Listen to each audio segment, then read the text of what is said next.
Listen, I'm easy to find. And listen, they can kiss my ass if they don't like it.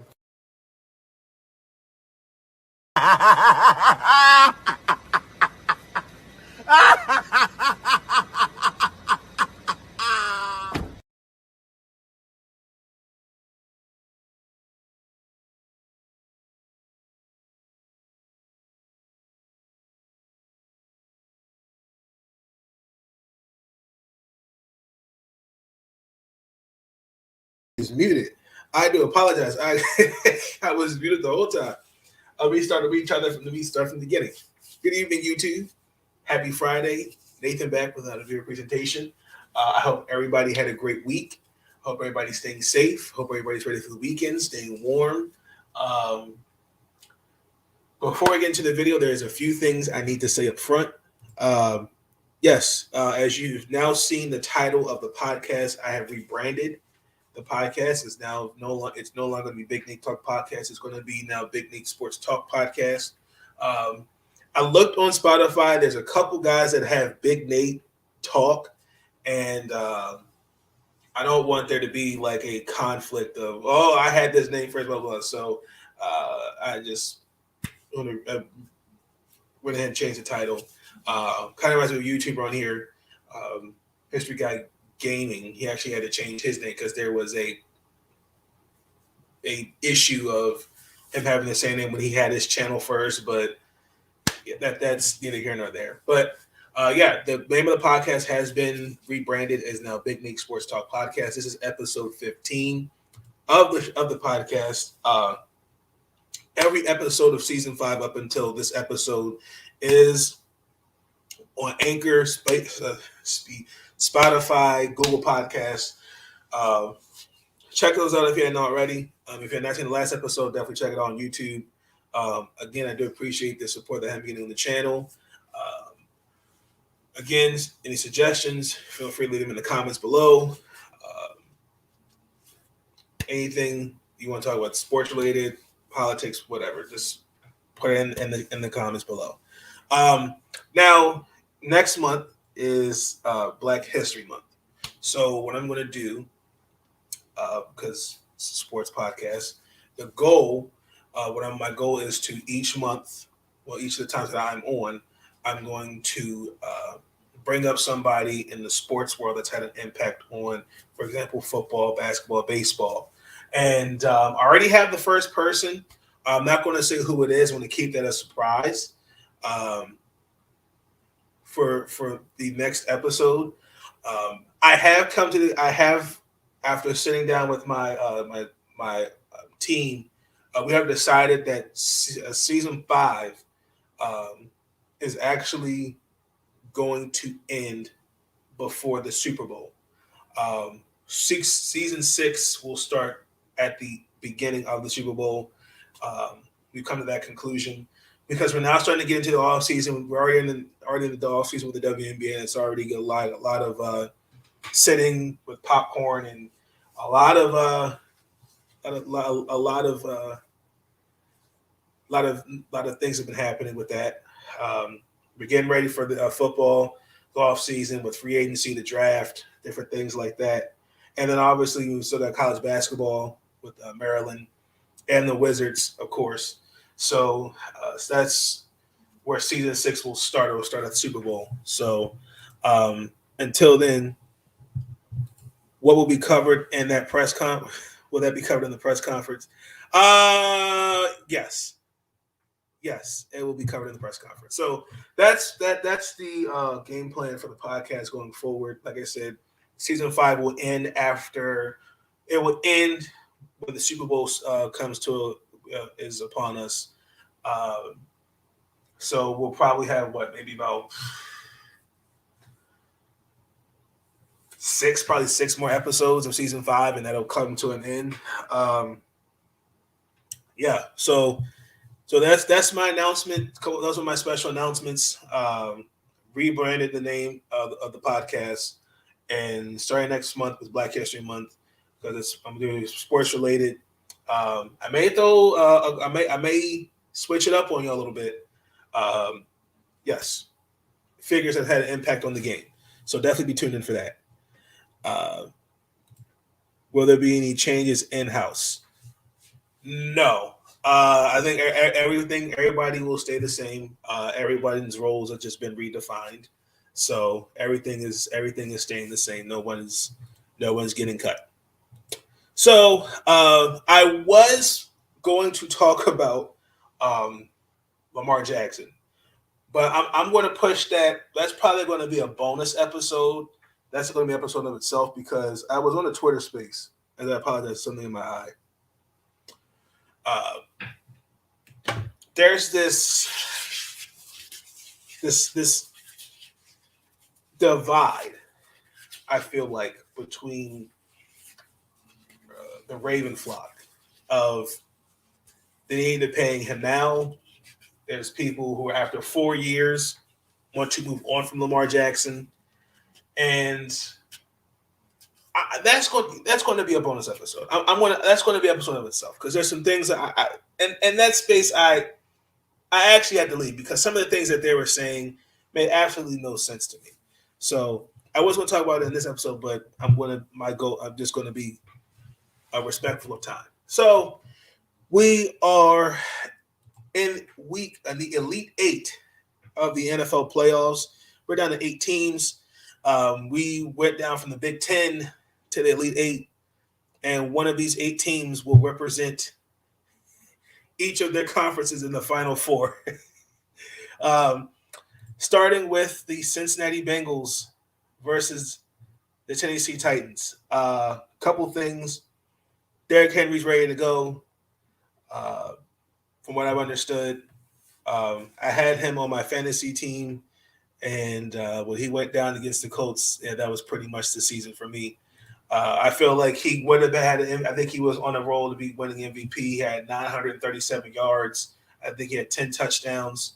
I know those numbers may have been a little different from the year before, but I feel like I think he was on pace. So, from what I've been reading, he's been looking really good in practice. They're not rushing him back. So I'm kind of curious to see how they're going to utilize him. Again, you got to give Mike Vrabel and that offense credit. They have sustained the offense without Derrick Henry for this long. Remember, Derrick Henry is the bread and butter of that offense. And I'm very, very proud of how the Titans, Mike Vrabel, and that offensive coordinator, I cannot think of his name on the top of my head right now. I do apologize. Please forgive me. They have held the fort down until King Henry is back, which is really good. I like that. Again, we're in the playoffs, so the game's going to slow down. One thing I noticed, I had to look actually back at the Titans. I looked back at their schedule, and from last year, even this year, when he's not playing, the offensively, as far as points they put on, dipped by four points, because Ryan Tannehill also as well. I noticed his passing stats actually diminished. I think he was almost throwing for almost 230 yards, and now he's throwing under 200. That was without Derrick Henry. And then the last 5 of those last 9 games, they're held under 20 points, and they were held under 200 yards in 7 of those last 9 games. So that was an interesting statistic. I like that.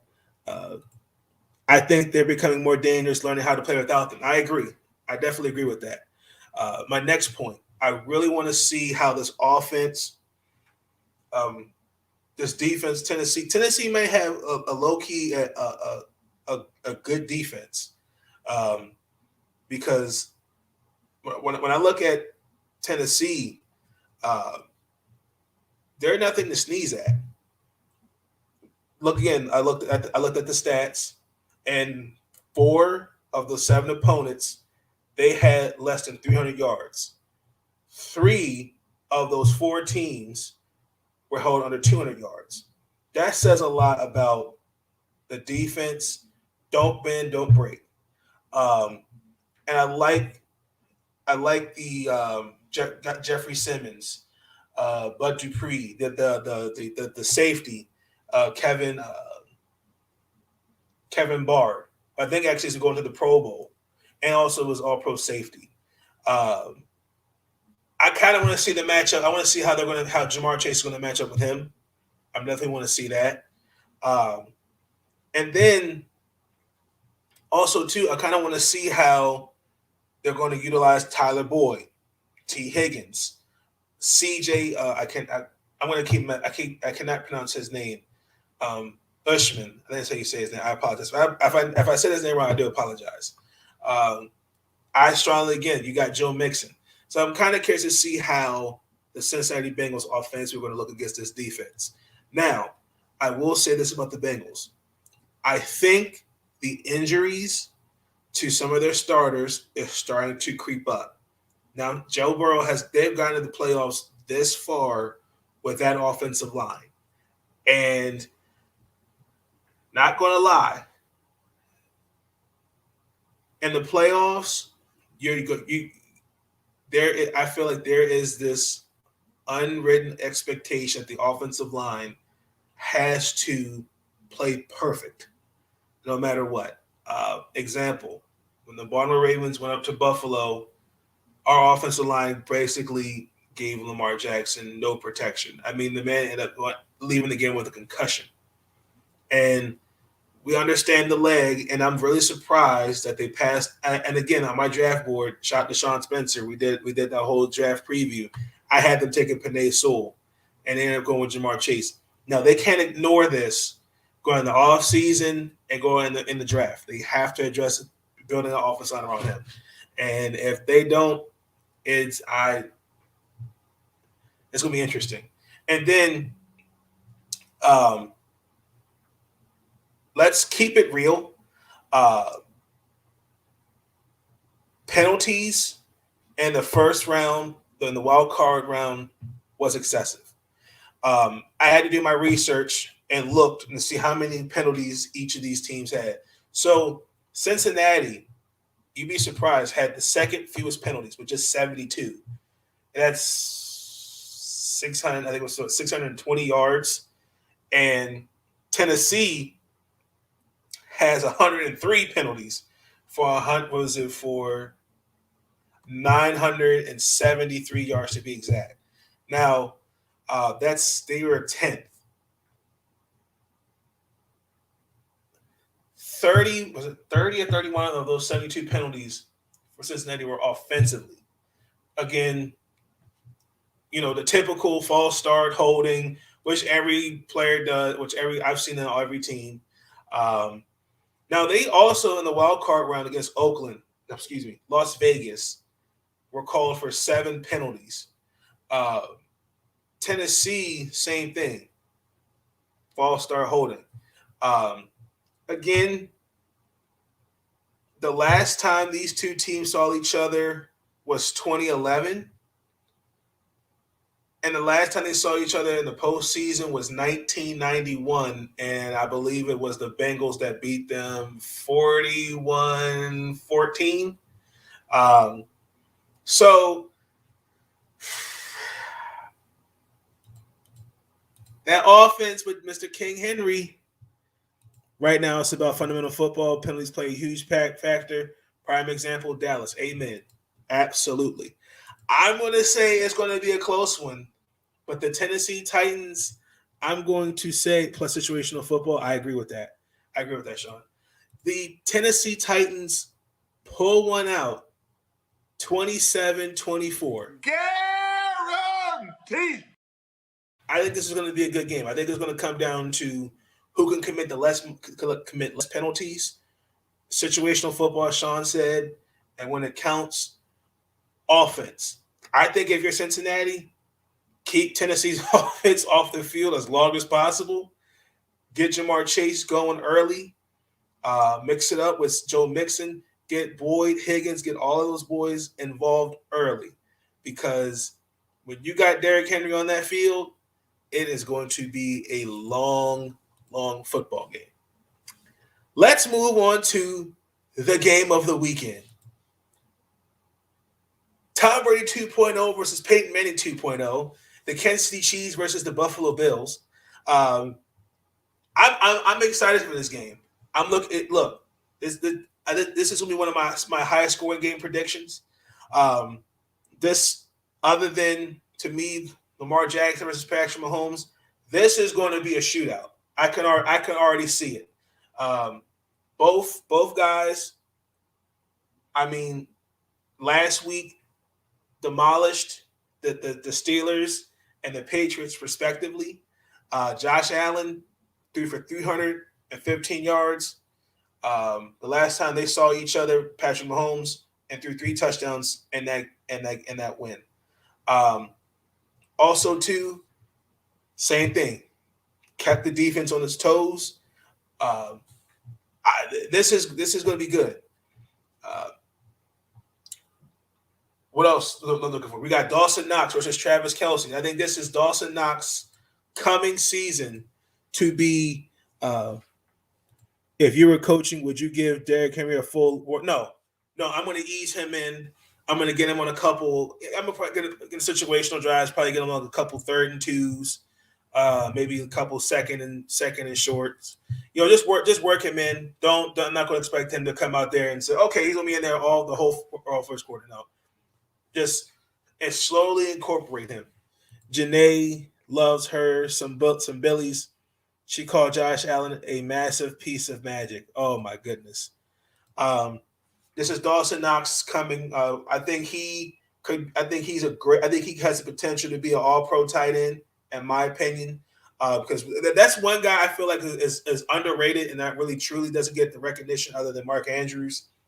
Besides Kittle and Travis Kelce and Mark Andrews, I think Dawson Knox needs to get some love.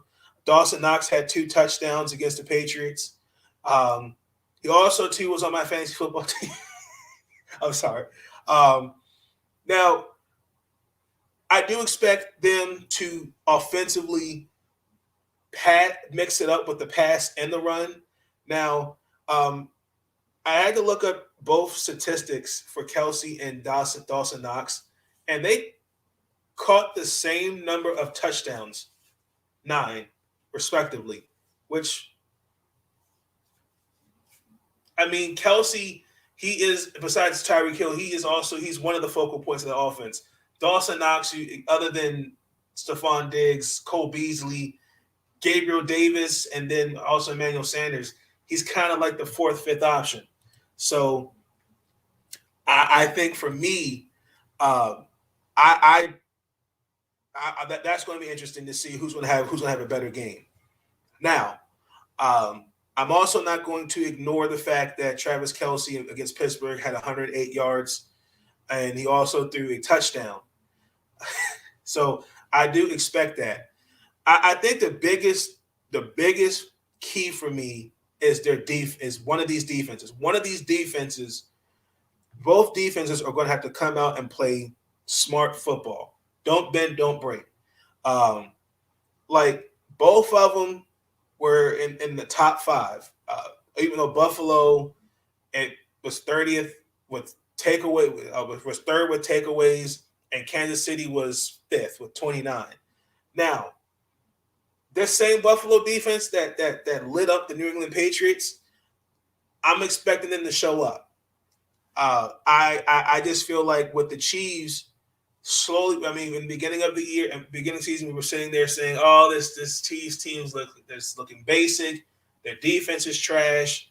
And got to give Steve Spagnuolo, I'm saying his name right, got to give him credit. They started to play better, and they're starting to connect, and they've been connecting on all cylinders. Now, I definitely, again, if you're Kansas City, same thing. It's whose defense breaks first. I expect all the trickery, mixing of the run and pass. I see Tyreek Hill getting at least 2 touchdowns, Kelce getting a touchdown, Miko Hardman, Pringle. There's going to be 10 touchdowns total in this game. That's how I feel like this game is going to be. Now, Clyde Edwards-Helaire, he did practice because I know he's been dealing with an injury, shoulder injury. I gotta give this what's his name, McKenna Jarek McKinnon.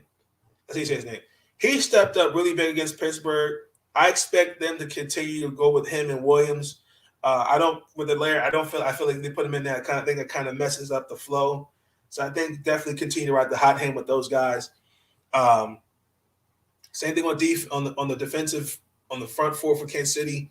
Get to Josh Allen. Same thing, vice versa. But when they faced each other in the AFC Championship game, they did sack Josh Allen 4 times and also had a pick in that game. So,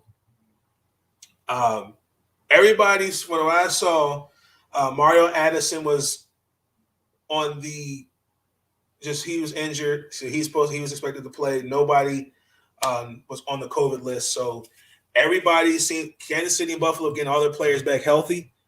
Spagnolia, thank you. I apologize, I name dropped your name, Coach. But it's going to be a shootout. I'm going to say the Buffalo Bills will beat the Kansas City Chiefs 45-44. Guaranteed. I'm going to continue to be critical. I know I've been critical of Josh Allen because he's the first quarterback in that class to get the big money, and Josh Allen takes that team as far as he can take it. That's how Josh Allen is great. He's a great quarterback. I wish I had him on my fantasy football team. But he takes this team as far as he can take it. That's just me. But I feel like that's going to be the score. I feel like there's going to be 10 touchdowns combined between both quarterbacks. That's how great this game to me is going to be. So I can't wait. Let's transition to the upset game. This is my upset game. The Los Angeles Rams versus Tom Brady, Mr. Dimple Chin himself, and the Buccaneers. Okay. Now, we all saw the ass kicking that the Arizona Cardinals got. And we saw that the Buccaneers went through Philadelphia clean like a hot knife through butter. What's going on, Ant? Good to see you, sir. Martin. I like it. I kind of really want to see where this – I think I'm looking to see how Tampa Bay's offensive line looks against Aaron Donald and those boys. They're going to have their work cut out for them for sure. Again, Leonard Floyd, Von Miller. They had 50 sacks in the regular season, and they made Kyler Murray – they sacked him twice. They gave him they didn't let him do his taxes. They didn't let him do his hair, brush his teeth in the pocket. They didn't let that boy breathe at all during that game. Also, too, they had 19 interceptions, which was third in the league, tied for third. Their defense is nothing to sneeze at. They actually had Eric Waddle out there, and actually didn't do that bad. I probably do expect him to play. Now, Tampa will probably, for what I'm reading on what I read in different articles, Tristan Wirfs and Ryan Jensen may not play. Because usually by today they'll let us know if guys are ready to play because they both sustained injuries during the Eagle game. I thought Ryan Jensen's injuries. His injury was a little bit more severe. Actually, let's check now because I haven't looked at anything today. I just want to confirm that. Yeah, they returned to practice today, so they should look like they're good to go for Sunday.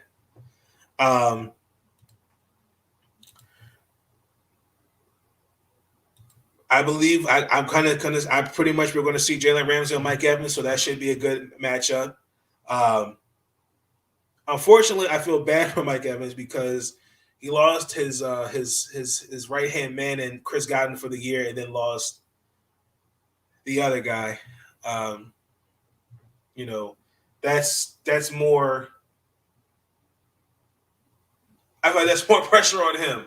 So I'm expecting Grayson, Scotty Miller, even Bernard Pyramid to step up and have a big game. He only recorded 54 yards against Philadelphia and didn't have a touchdown. That was weird.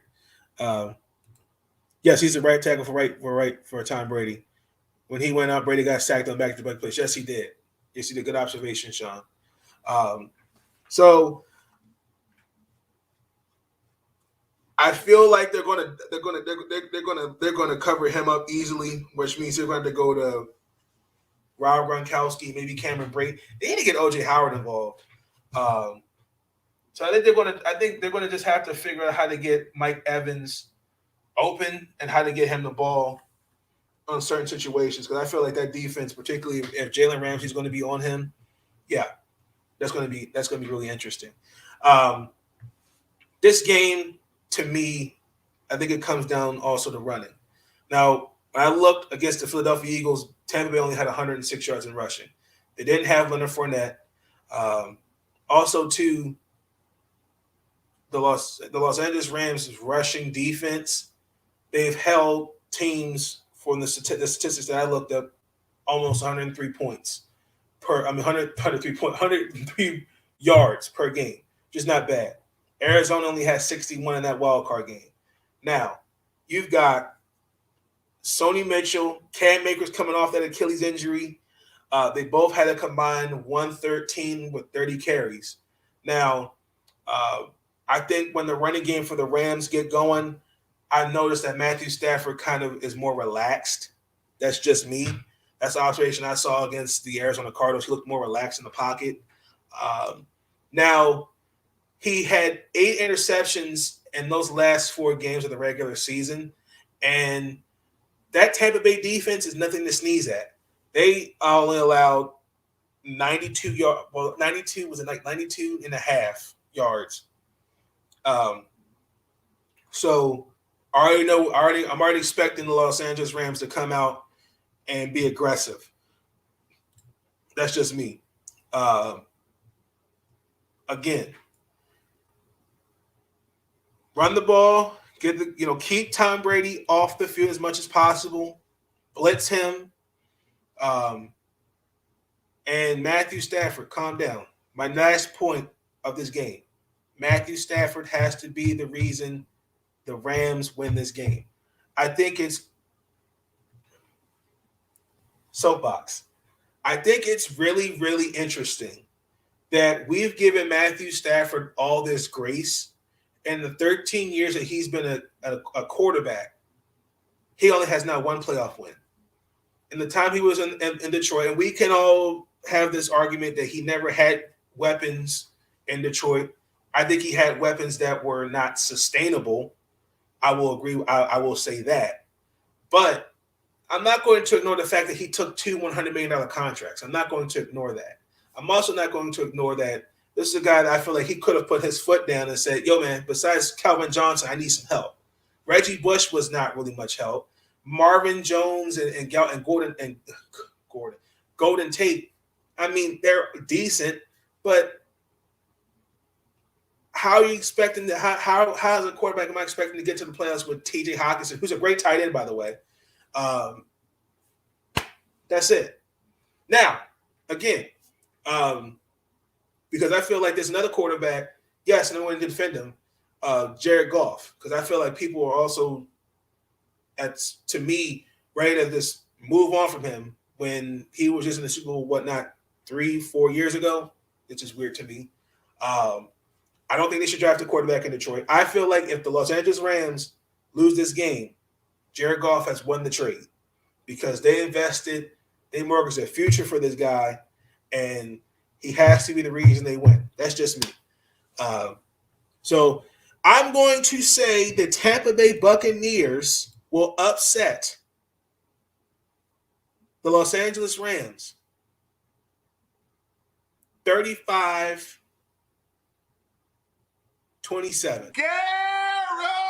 Guaranteed. Detroit Lions, come on, man.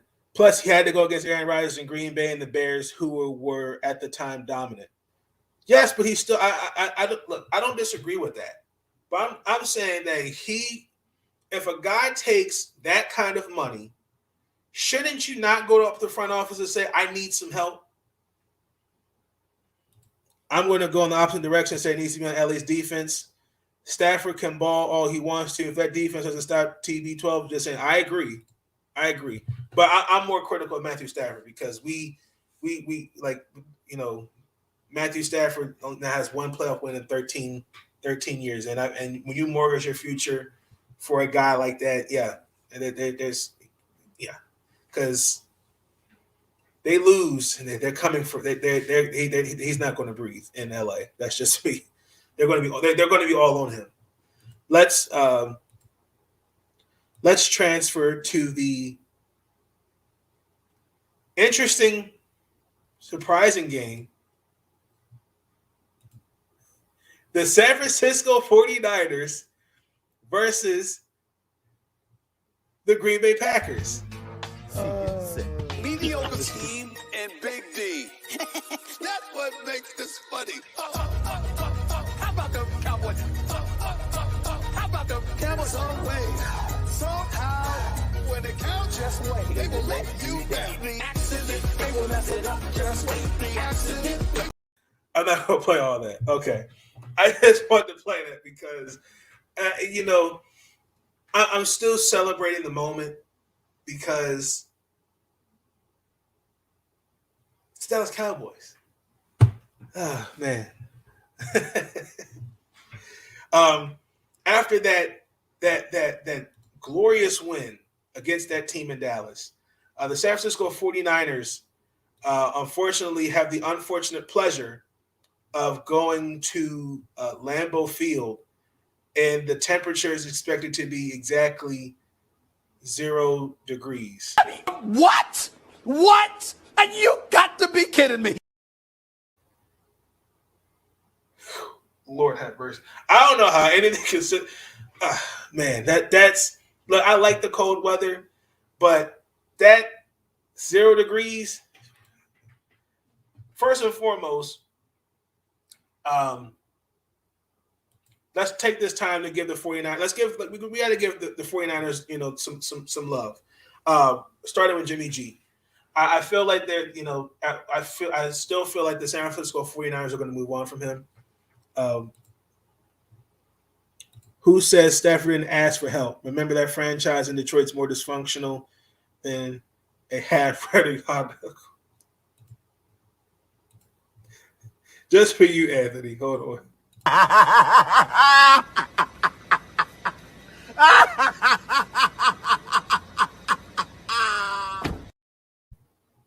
Because you take it to the mechanic. He say, "What's wrong with it? Dysfunctional, ain't it?" That was good. Okay. Anywho, so look, I mean, we already know that Aaron Rodgers is most likely going to be the MVP candidate, but I'm still holding out hope there's Cooper Kupp and Jonathan Taylor. One thing I don't like about divisional games, because you have that extra week off, and I feel like you're a little rusty, and you're going against a team that's momentum wise motivated. Jimmy G, who I feel like was going to, as I was stating earlier, I feel like the guy that was going to be cut, that they're going to move on from him. I definitely think he's proven his worth. Somebody's going to pick him up. Stephen A is just mad. Shanahan's a legit coach. He coached a great game against us. Absolutely, sure did. Because wow. Anywho, Kyle Shanahan, he coached a good game, as Sean said. That cannot be ignored. I feel like the same thing There's going to be some adjustments. I do expect more packages with Trey Lance to be used. Deebo Samuel, Elijah Mitchell, Kettle, Brandon Ayuk. What's the other wide receiver? He had a couple big third down catches. I can't remember his name. His name escapes me. I want to say it's Reynolds or something like that. Oh gosh, his name escapes me. It really does, because he's definitely proved his worth as a critical, particularly in those kind of situations. He definitely proved his worth. Now, ironically, Green Bay against the run is 11th. Was 11th this season. They allow 109 yards because, again, when you look at their schedule, I mean, they've practically it's one-sided football almost. So, again, when you're down a certain score, ladies and gentlemen, you have no choice but to pass the ball. Now, if it was a close game, that's a little different. But when you're down 31-3, what are you going to do? You're going to try to just pass. You're going to just pass the ball. Now they are 30th. The 30th with allowing 4.7 yards per carry, and they were like 18th and like run stopping. So against San Francisco, whose rushing offense is 7th, and then they will in the last 10 games they've gone over the 6 out of the 10 games. They have rushed over 150 yards. Now, the last time we saw those two teams saw each other was in September, and the San Francisco 49ers got checked. They were held under to 70 yards. I remember that game. Now, they didn't have Elijah Mitchell, who actually statistically he's 8th in rushing, and he missed 6 games. Now, Deebo Samuel, who is to me a cheat code, he had 169 yards and 2 touchdowns. And again, I do expect him to get going early because that's just me. It's like looking at a younger version of Cordell Patterson at running back. That's just how much of a cheat code he is. I wouldn't be surprised if I could put him at wide receiver, at running back in fantasy football. Would not surprise me.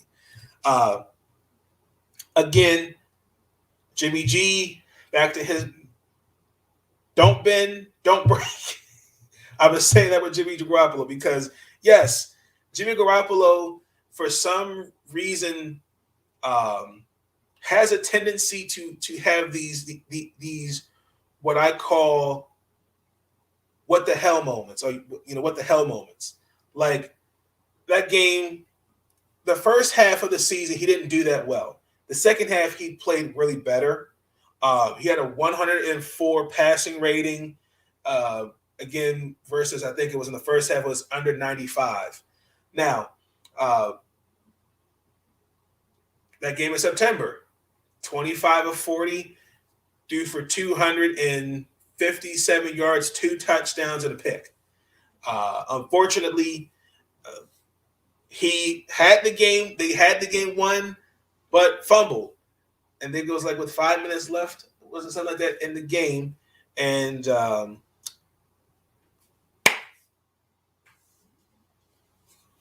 that was all she wrote. Now, interesting stat.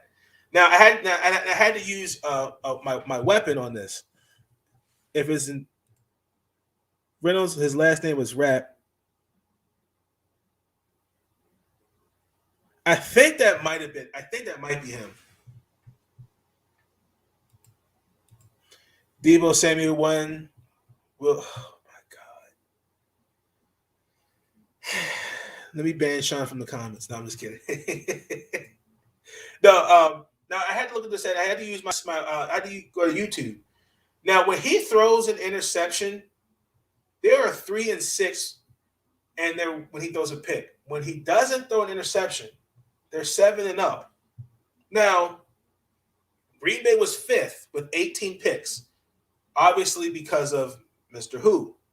And they did that without their Pro Bowl on Mr. Alexander, and because it was like week 3, yeah. So again, I believe it was Darius Smith supposed to come back, and Whitney Marsalis, let's see you say his name. Now, Jimmy G is playing with a torn UCL and a bone chip in his hand. We all know that probably like right after the season's over, whatever happens, he's most likely going to he's going to get surgery for that. And he had a shoulder injury as well. So I feel like Kyle Shanahan's going to get Trey Lance involved for sure. And then I expect Mr. Aaron Rodgers, aka Mr. Toe, aka Discount Double Check, to just be Aaron Rodgers. For some probably unknown reason, he's mostly going to win his 4th MVP. The last 7 games, he threw 20 touchdowns, no picks. That was an interesting statistic. Like the greatness, ladies and gentlemen, of Aaron Rodgers. And I'm not being funny when I say that. That's what I'm talking about with these guys: Aaron Rodgers, Tom Brady, Kyler Murray, Lamar Jackson, appreciating the greatness, because one day we ain't going to see this. We're just not. And I get it, because y'all can throw the whole hit in the postseason. He's not this. I get it. I looked at stats. He throws a little under 2 interceptions. His completion percentage are all below averages. I get that. Like, he does face tougher opponents in the postseason, but like, I'm not going to ignore he's in a division where it's not practically, it is mediocre.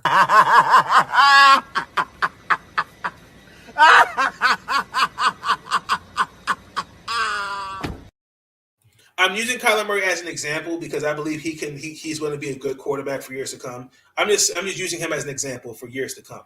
When Aaron Rodgers, Tom Brady, Big Ben are retired, like, these are guys that these are guys that are going to be carrying the torch for the NFL. Let me say it like that. So I get it. That Super Bowl, which was 2010, they're 1-6 in the playoffs. I get it. When he throws an interception, they're 1-6. They're 6-1 when he doesn't. Like, San Francisco's defense is nothing to sneeze at. I like their linebacker Fred Warner, who I thought really had a severe injury, but thank God he didn't. I do question the last few minutes with the in the 2-minute warning situation. Why were you not playing the sidelines sooner? But I kind of could understand why they were doing that. Nick Bosa's supposed to come back. I know he's been in concussion protocol.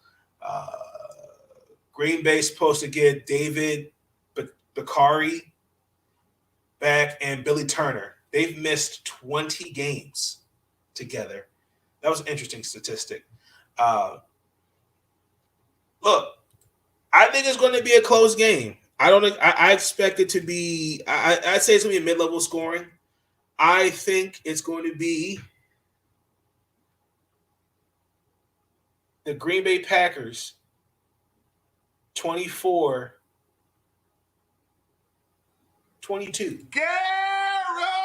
Guaranteed. That is the Elite 8 of the divisional round. I think these 4 games I think it's going to be great. Because this game right here, they're playing in zero. It's going to be 0 degrees out there. Lord have mercy. I'm not trying to sound like a chicken, but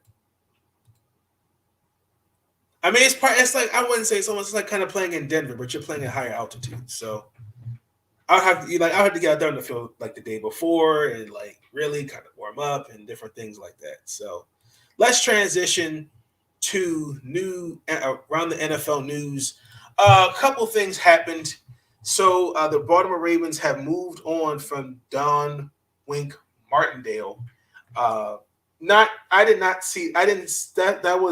kind of saw that coming. The writing was on the wall.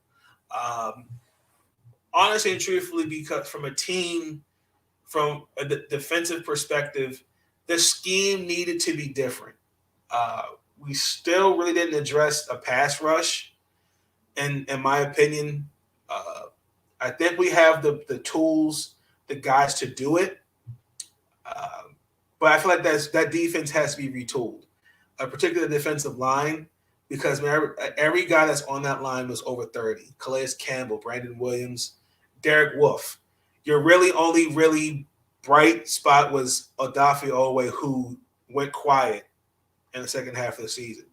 So I think they're going to bring somebody in there that's going to get these guys going, because Ravens defense, that was not Ravens defense last year, particularly against the pass. And I get it with all the injuries, losing Marlon Humphrey, Marcus Peters, Deshaun Elliott, LJ Ford, and then you lose, Tyus Bowser's out. So the Ravens have got a lot of things to do. So Martindale was a good defensive coordinator for us. I liked him, but I do feel like it was time for a change. Now I am kind of expecting to see what they're going to do with Greg Roman, because I can make the same case for him. Now we'll see with that, but I feel like if he moved on from Martindale, then I have a feeling he's going to move on from Greg Roman, and I think John Harbaugh knows he's going to have to get it together with this. He's going to get this team together. Now, according to the NFL, they sent memos to the playoff teams about testing. So the memo included that neither vaccinated or unvaccinated players will be subjected to daily testing going forward. The NFL Players Association approved it based on when I read the article, on the data from the Omicron variant. And again, also too, they saw a number of cases go down. So that's good, because from letting guys come back after 5 days, and then all that. So again,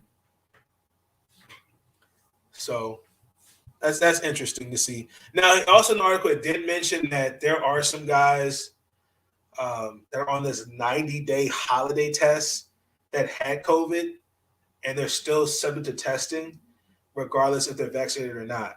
So, yeah, that was interesting. Let's see what else is going on. Devontae Adams, he talked about how he works out. Same thing. I got to give a shout out to Ndamukong Suh and Devontae Adams too. He said something about fasted cardio. Now, Ndamukong Suh, I talked about last episode, he does intermittent fasting. I am in the middle of a Daniel fast for my church. And let me tell you, the first week and a half was very, very rough, but I feel a difference. I feel a lot better and not eating a lot of junk food. I mean, I'm not, like chips, sodas, and different things like that. Drinking more water. So I don't know how they do it. So I'm trying to get on their level because next year my goal is to try out for an NFL team. Guaranteed. Now, Jerry Jones, he's non-committal on Mike McCarthy. He said there's a lot to think about. Personally, if you ask me, I think Jerry Jones will move on from Mike McCarthy. Guaranteed. I think it's best, honestly, because he brought his guy in there last year, Mike Nolan, and that wasn't a smart move. And Mike McCarthy still really hasn't learned a lot. He still has a lot to learn. And I feel like the mistakes that got him fired from Green Bay in the first place, they definitely showed itself again in Dallas. I think he's a good coach, but I think you are who I think with the same thing with players, we know who coaches are after a certain while. We know their style of coaching, different things like that. We know who Mike McCarthy is. So we'll see. The New York Giants hired Joe Schoen if I'm saying his name, Schoen as the next general manager. This guy has his work cut out for him. He's coming in with a team that has a lot of questions. The biggest question is, what are you going to do at quarterback? Do you take another chance with Daniel Jones, which I feel like they should, because I think, I'm just going to be honest, the weapons that he had, they gave Kenny Galladay all that money, and Andrew Toney has more touchdowns than Kenny Galladay. Relationship with your children. my God. You also got a tight end that has Butterfingers and Evan Ingram. That's going to have to be addressed. He can be a good tight end. He just has his moments. And then you have a first round pick. You have a running back from the first round of Saquon Barkley, who can't really stay healthy, kind of like Christian McCaffrey. So you've got a lot of questions. Like, I don't really know if you're him. I don't know where you would start. The defense has some problems. I like Jabril Peppers. There's people you could build around, but he's going to need, at least, in my opinion, to build the Giants from the ground up, because I think you're going to have to really just get in there and really work this team, get this team going, build for the future. He's going to need at least 3 to 4 years, easily, to rebuild the Giants. Because look what he did with Buffalo. He's played an instrumental part in making that team look really, really good. So, got to give it to him. Gregory, I call him Gregory. Greg Rochero. He talked about for the Buffalo Bills. Same thing. He talked about how he changed his diet from eating pizza to different fruits and vegetables like that. And I was actually surprised by that. Because again, it's certain things is comfort food. So I'm starting to like these guys come out and talk about what they're doing to change their diets and different things like that. I actually respect that. Dak Prescott was fined for his comments. He was fined $25,000 to be exact for his comments about the referees, which I thought was egregious. Listen, Dak Prescott is a good person. He's a good quarterback. Those comments were out of bounds. Let's just call it what it is. When you're deemed a great player, you're going to get all the praise. You're going to get criticized. Dak Prescott did not have a great game. When you go in front of those cameras, you as the leader have to take accountability and say, you know what? I didn't play Cowboy as a starting quarterback for this team. I didn't do my part. I let this offense, this team, and this organization down, and I gotta be. And that's what accountability and that's what leadership looks like. I gotta play better. This ain't. Well, I agree with what they're doing. You had your fans throwing trash at referees. That's uncalled for. And I would have thought, as players, y'all would have called that out. Because what Dak Prescott did was try to deflect blame, basically pretty much saying it was them. They cost this game. No, sir. Poor discipline. You had 14 penalties. As a leader, you got to call. Sometimes guys need to be, the great Moses Malone said it, sometimes guys need to be patted on the butt. Some guys need to be kicked in the butt. You got to let guys know, hey, y'all got to get it together. And unfortunately, I feel like they're just guys. I just feel like there's certain guys we can't really label as leaders like that, because stuff like this, that bothers me. And I appreciate him, apologizing, but that wasn't a good look. Ben McAdoo is expected to be hired as the Carolina Panthers' new offensive coordinator. What? What? And you got to be kidding me. I got no comment. Now, Jason Kelce, I don't know if this was his last year. I know Coach Nick Sirianni tried to convince him by giving him 2 kegs of beer, which was funny. I like that. So we'll see. He'll probably come back. I say I'll give him one more year. They got Landon Dickens, who I think was a good pick, but they put him at guard. I've noticed it a couple of times. So the GM for the Los Angeles Chargers, I feel like his job may be on the line. I was reading something on NFL.com where they're saying he's not really feeling like he's worrying about his job security. But, I mean, when you miss the playoffs, again, your seat might start warming up. Now, the NFL, they filed a motion to dismiss the John Gruden lawsuit, and they're going to go to arbitration. We all know what happened in with the emails and different things like that. He feels like he was scapegoated. Me personally, you knew what you were doing. So, come on now. William Gay Jr., linebacker for the the Kansas City Chiefs, was arrested for a misdemeanor. Interesting. Before a big game. Makes no sense to me. He caused more than criminal damage of less than $1,000, and the property was a vacuum cleaner, a wall, and a door frame. According to what reports, he got in an argument with the mother of his child and broke the vacuum. Yeah, so the Chiefs are aware of the incident. And Mr. Bruce Arians, on top of it in Tampa Bay, was fined $50,000 for hitting. I can't think of his name. He hit Andrew Adams on the helmet, which I've never seen that before.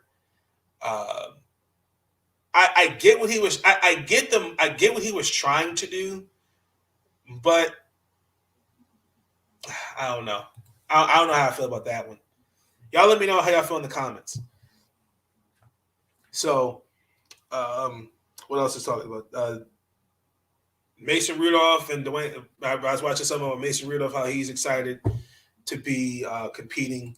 And I feel like with Pittsburgh, this is just my personal opinion. I know everyone has they've already kind of given their verdict on Mason Rudolph.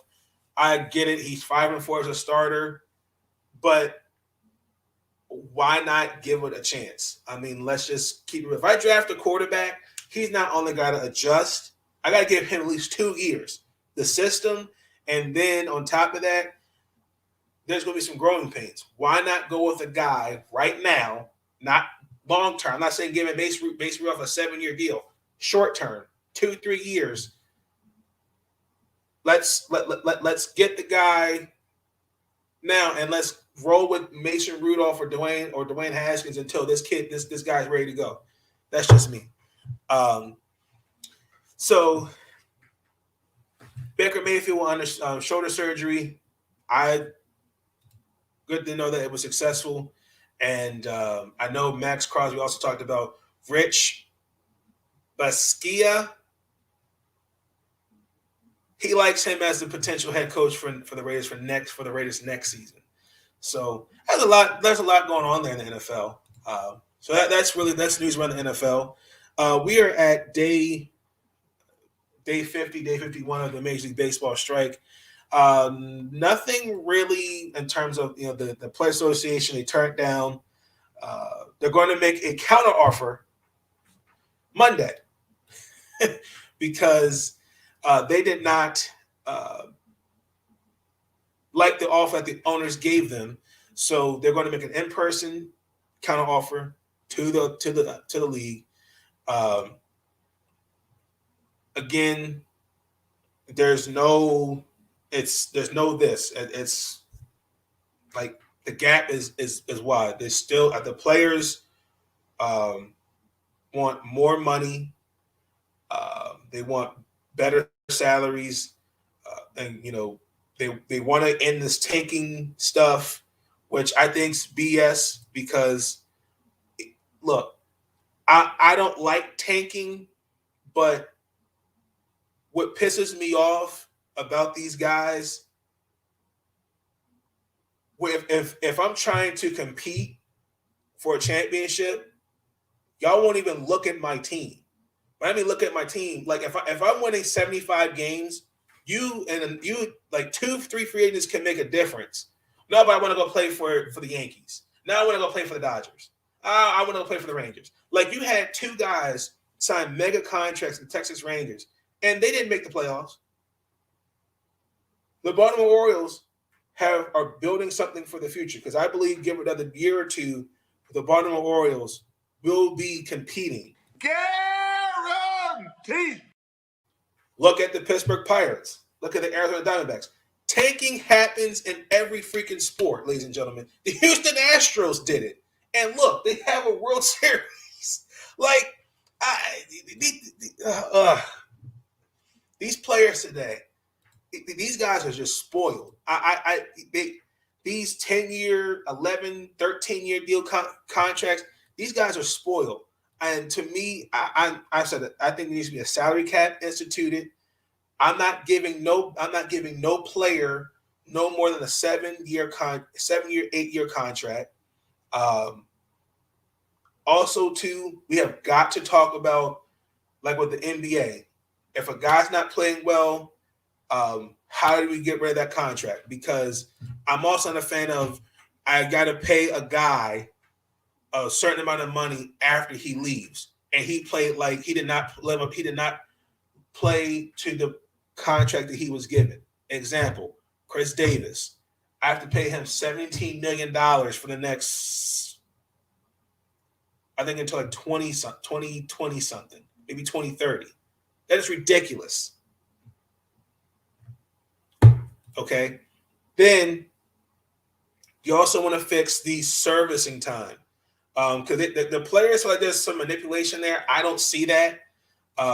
Like, for example, the Rays, they just gave Wander Franco an 11-year deal extension. I feel like a guy has to play on the major league level for at least 5 to 6 years before I can give him a contract. I'm not going to give someone a contract right out the gate and then doesn't perform. And I'm not saying Wander Franco is like that because I think Wander Franco is a young star in the making. Also, again, they want free agency to start earlier. They want salary arbitration after 2 years. The revenue sharing, and this is what Major League Baseball wanted. They wanted early free agency in the end. The salary arbitration after 2 seasons. They want 3. And Sharon, the players are not budging. And I'm convinced this counter offer, they're not going to accept it. Guaranteed. So we really might see spring training really get affected because both sides, I guarantee you, it's already like not looking good. And when you have both sides not even coming to some agreement, or there's not even some common ground, that says a lot. So I'm already kind of like with that. Now, Major League Baseball did reject the proposal for the Tampa Bay Rays to split the season between Tampa and Montreal. I don't know how that was going to work. I guess you would play in Montreal at home, away, and Tampa at home. I think that's too much. I do. I feel like there needs to be a team in Montreal. Bring back the Montreal Expos. That's just me. What else? There was a former baseball player. His name is Sergio Mitre. He was sentenced to 40 to 60 years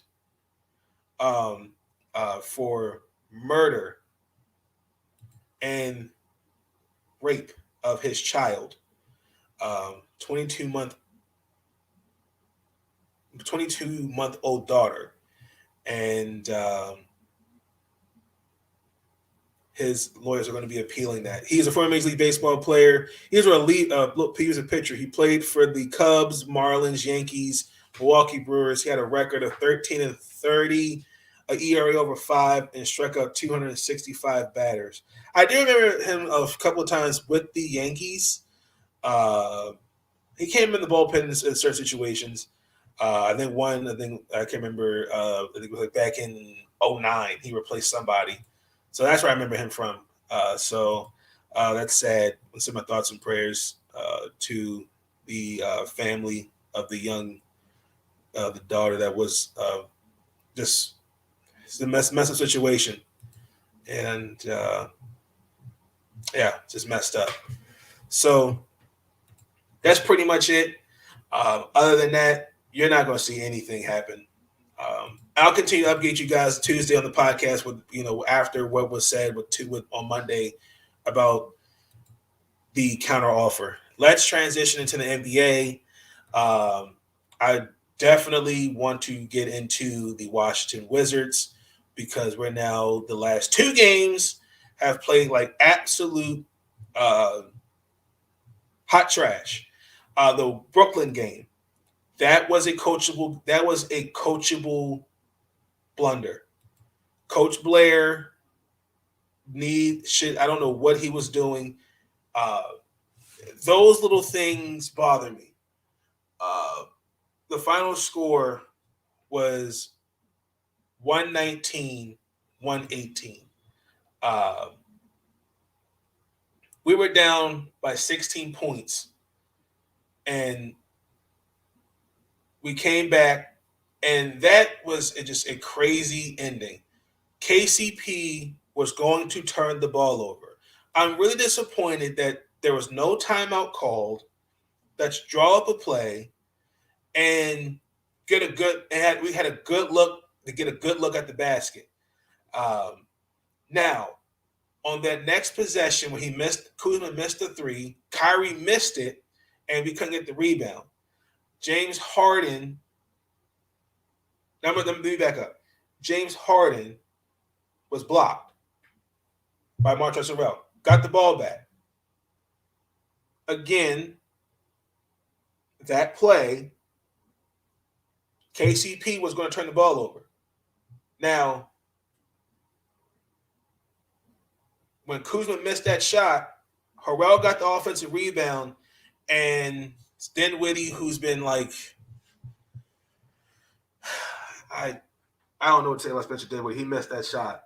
And it's just like really like this Wizard team, man. I just don't really understand this 3-center rotation stuff. It's not going to work. It really isn't. Between like Gafford, his minutes is going to get sacrificed another time as Bryant's back, and like I like Harrell, but he's too small. Like they need. I'm going to keep saying it. They need to make a trade. They got to get. I just don't know you can win basketball games with a 3-man center rotation. I just don't think so. And on top of that, like we're now in year 4 of the Bradley Beal era, and I need to know what the plan is. I'm not going to kid you, because Tommy Shepard, I think, is a good GM. Like I see what this team can be. I don't know if it's coaching. Maybe we should have valued Scott Brooks for another year. I don't know, because some of these guys, oh my God. I really don't know. And you had LaMarcus Aldridge out there. He had 27 points. Like it was an unfortunate mess. And without Kevin Durant. Like Coach Blair, man, like you really should have called. You should have really called a timeout. You should have really instead of trying to let it play out, just call a timeout, settle the guys down, draw up a play. But oh my God, like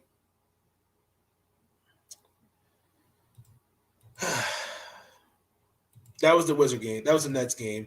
And then we lost tonight, 109-105. Like, that second quarter, like, I'm sorry. I didn't mean to lose my. Let me be. I'm sorry, because once again, Washington Wizards love to find themselves in situations that they can't pull themselves out. Bradley Beal was in point guard mode, and he had 8 assists altogether. He also had 25 points.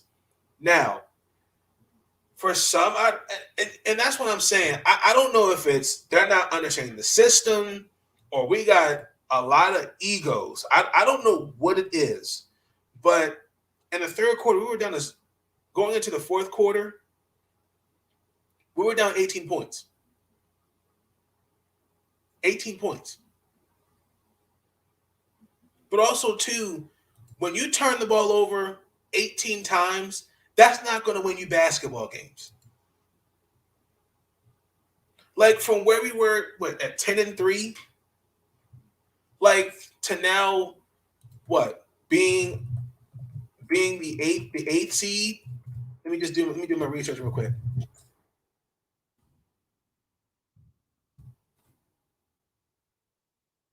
And now, if the playoffs started, we won't even make the playoffs. Like the Toronto Raptors are 22-21. We are a 500 team. That's horrible. From being first place, 10-3, to now being the 9th seed at 500. And there's this expectation, we're going to turn it around.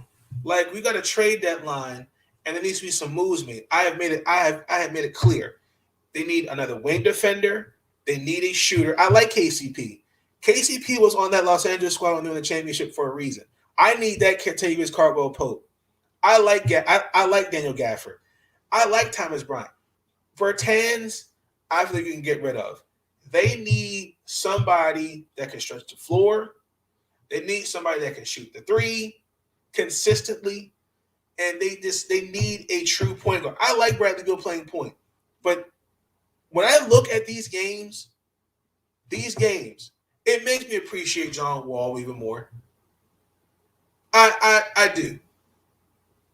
Because I'm telling at this rate, you know what? Let me not. Because I already know what's going to happen. I'm kind of expect the same thing. These guys are going to come out and play defense. Like I don't know how you can contain Jason Tatum and Jaylen Brown. This is a team also as well. They've been struggling this year. I think this notion that Jason Tatum and Jaylen Brown can't play together is BS. I expect us to beat the Boston Red Sox. I'm going to say the Washington Wizards pull up a victory against the Celtics. 112-108. Guaranteed. I mean, it starts with the defense. We cannot come out and commit turnovers the way we did tonight against Toronto. Even though we held Toronto under 30%, like we can't. We just find ourselves in these situations down and just can't get out the hole. Like that's crazy to me. That really is. Because I'm going to transition from the Wizards because the more I talk about them, no. Dwight Howard, congratulations. He's 10th on the all-time rebounding list. There is supposedly a rumor going around that the Rockets are open to trading Russell Westbrook for John Wall for a price. So, yeah, the Lakers are going to have to cough up something. Now, really quick, I feel bad for Russ. Now, I understand. Russ is not having a good year so far. I understand that.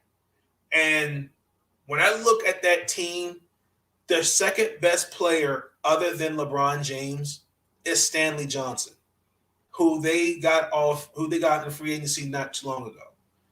Like, I think the fact that let's just keep it real. LeBron picked teams. This same crap did not work in Cleveland. It just didn't. And the same thing, this roster they put together, guys are over 30, and they play no defense. Like, that's like me saying, well, and then let me back up to squarely put the blame, try to scapegoat Frank Vogel and saying he's the problem. How can I, as a coach, if I'm defensive minded, you're signing guys that are practically shooters and don't play defense. And on top of that, here's a team that you can listen. The Los Angeles Lakers knew what they were getting in Anthony Davis, a guy that has a history of getting injured. This is the guy we all were expecting to be the guy once LeBron to take some of the pressure off LeBron. LeBron's out here carrying this team. And to me, it just makes absolutely no sense that we can sit here and say Frank Vogel is the true problem when you're not calling out Rob Pelinka, you're not even calling out Jeannie Buss. Now, people are doing that, but I'm saying they're not at the top of your list. It's Frank Vogel and Russell Westbrook. So when the two of them are fired, so what's going to be the excuse now? And don't say, well, he messed this team up. No. The Lakers are who we thought they were. And they are a middle-of-the-road team. And they're not built to win a championship. They're just not. That's just me. I saw Lonzo Ball. He's going to be out for 6 to 8 weeks. Sending thoughts and prayers. He'll be back.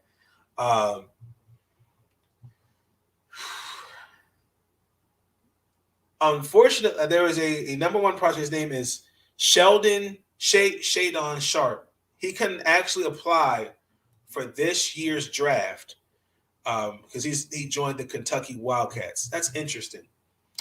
Russell Westbrook was benched in that game against the oh my God, I'm losing it, against the Pacers. And I understood why. Because Frank Vogel has to put the best team out there to win. They had 4 minutes to win the game, regardless, him not being out there. Like, DeMarcus Cousins signed a 10-day contract with the Nuggets. I'm surprised about that. I actually thought I would like to have him to get more opportunities in Milwaukee. Excuse me. David Vanderpool was fined because they did find out that he did interfere when they played us. He did interfere in the play, and that's really what's going on around the NBA. So let's transition to college basketball, men and women. I'm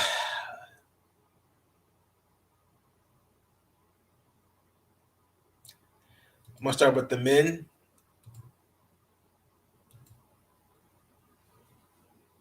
The University of Maryland got a much needed win against Illinois, 81-65. Where's my clip? I'm not going to even sit here and act like I didn't know this was coming. Or act like I know this was coming because I did it. Kofi Cockburn did not play. Dante Scott had 25 points tonight. Unfortunately, I believe Mr.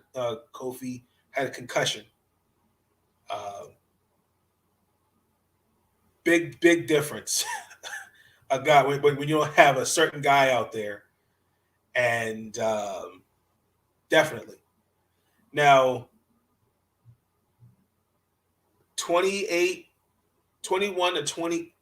free throws compared to their 8. In the paint, we scored 40 points compared to their 16. And again, I feel like that's one thing that bothers me about Maryland, the men. I don't know what their true identity is. Like, since Mark Turgeon decided to just part ways with us, the true identity of what this basketball team is, it's weird to me. Look,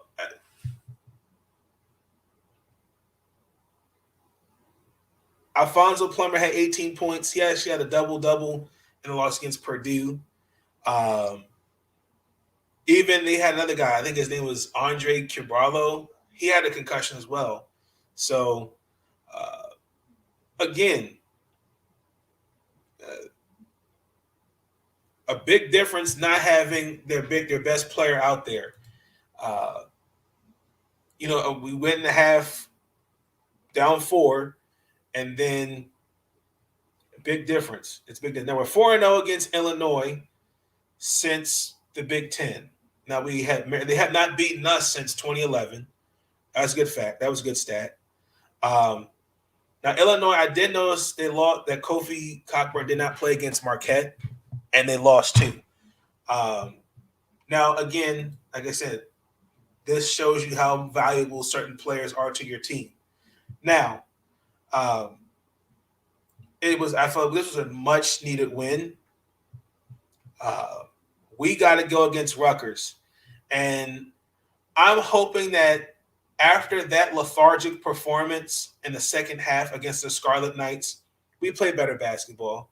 Like I really think the potential for this team is there, but oh my God, we got to be better than that. Got to be better than that. So it was a big win. Couple notes. I went back and looked at that game. They have to really, honestly, and truthfully, offensively, be efficient. That's one thing I noticed tonight against Illinois. They were efficient. They had 40 points in the first half against Illinois.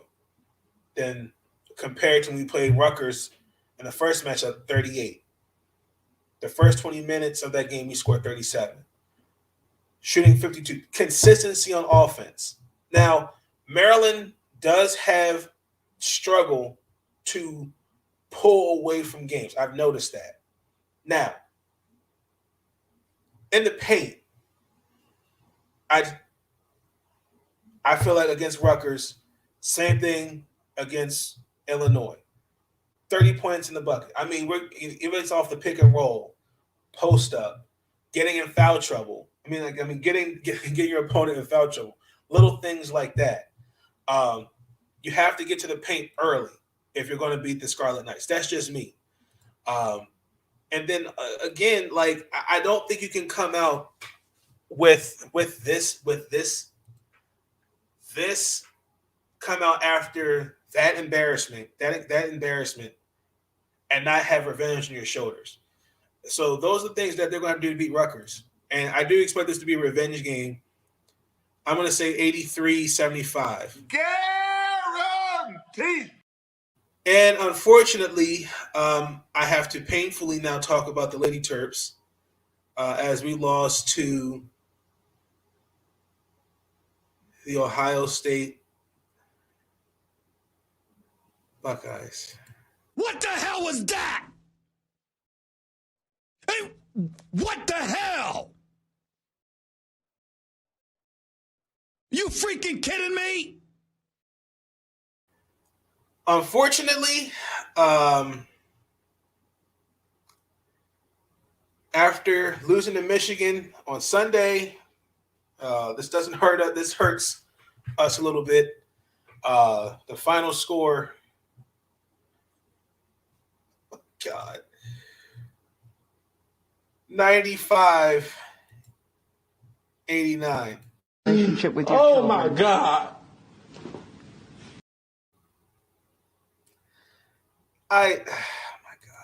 Where do I begin?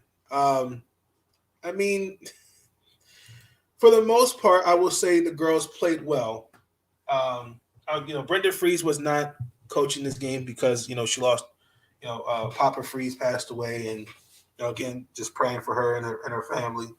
So I know I don't expect her to coach against Northwestern. So.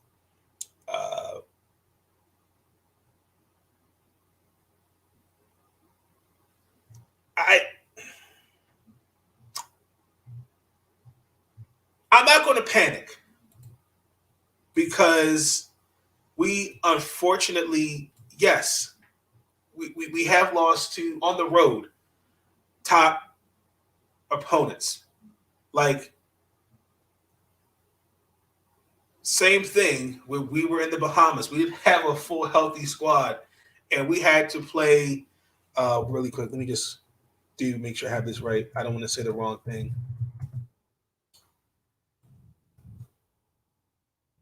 The current number 2 and number 3 schools, which is Stanford and Louisville. I'm not going to panic on that.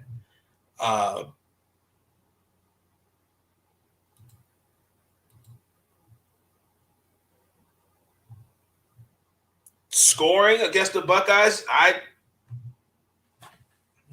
didn't see anything wrong with it. They put up 89 points against those girls. Angel Reese had another double-double. Chloe Bibby had 20 and 7. Katie Benzan had 16 points. Ashley Owansu and Diamond Miller had 12 points apiece. The biggest takeaway from that game was the defense. They went to town on us. Maryland had absolutely no answers for them, especially Miss Mikesell and Sheldon, JC Sheldon, and that's her name. No answers.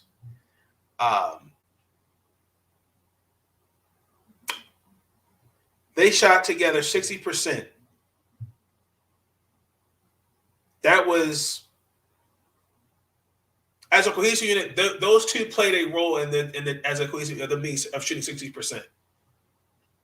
They both had 24 points. Well, J.C. Sheldon had 24 points, 4 rebounds, and 10 assists. The Buckeyes were also 8 of 14 from 3, 33 of 60 from the field. Yes, Buckeyes turned the ball over 15 times. Biggest takeaway was the first quarter. Like, we were down early as 10 points. Like, I can't really understand why we're digging ourselves in these holes. And, like,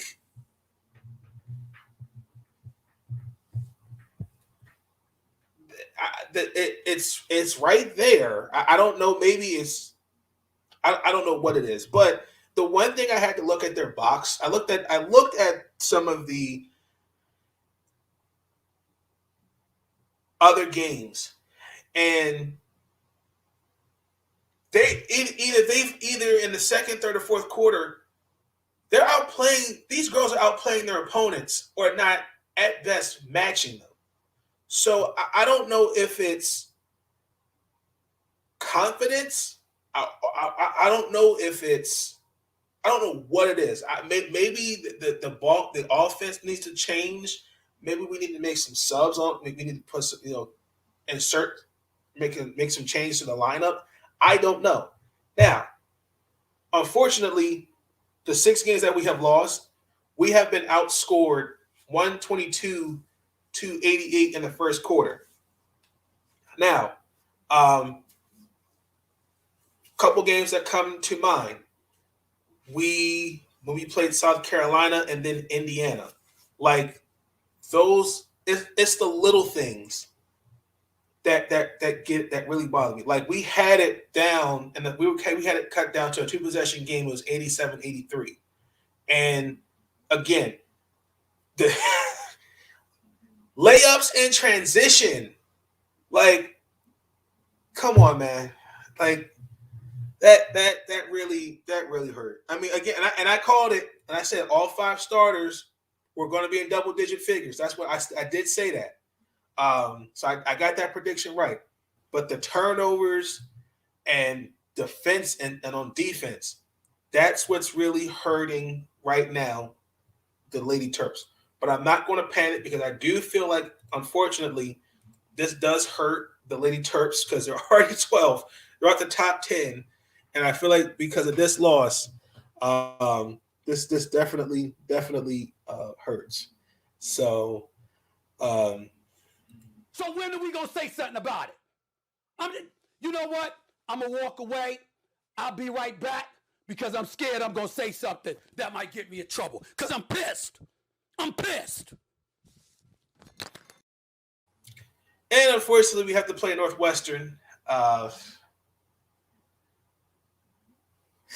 Again, they can't get no. They cannot get in the hole early. Defensively, I think it starts with the defense first. I do expect all 5 stars to be in double figures again. Cutting down the turnovers. That again, like I stated, that is killing us. I cannot stress that. And I already know what Chloe Bibby, Angel Reese are going to do. Like, this team is talented. I just think it's just really execution and just staying consistent. I just think just we got to execute better down the stretch, really throughout the game, because that's a glaring statistic. In the first quarter, we're looking like deer in headlights, and then in the second and third, fourth quarter, we're looking like champions. I don't. There's a disconnect there.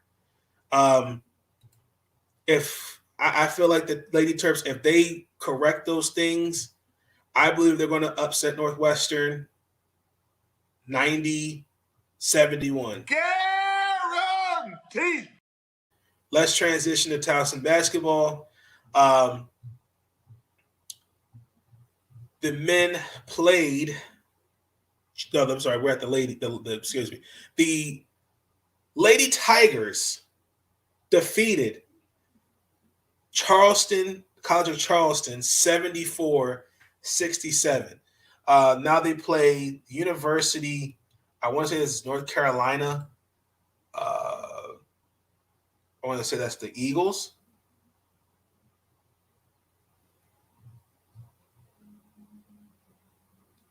Yes, this should be interesting.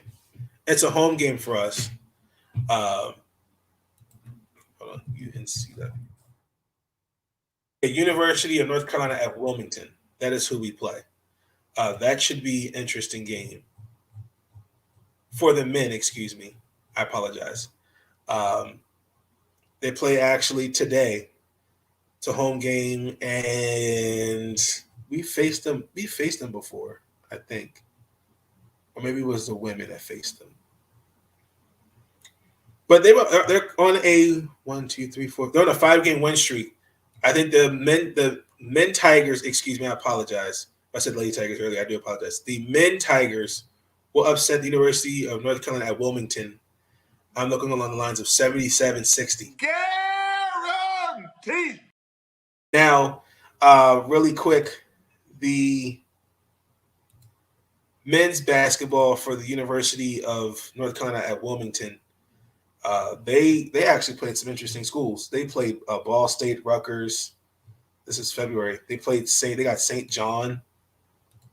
Ooh, that's not a bad schedule for the Colonial League. That's not bad. Illinois. I'm sorry, I'm looking at the wrong thing.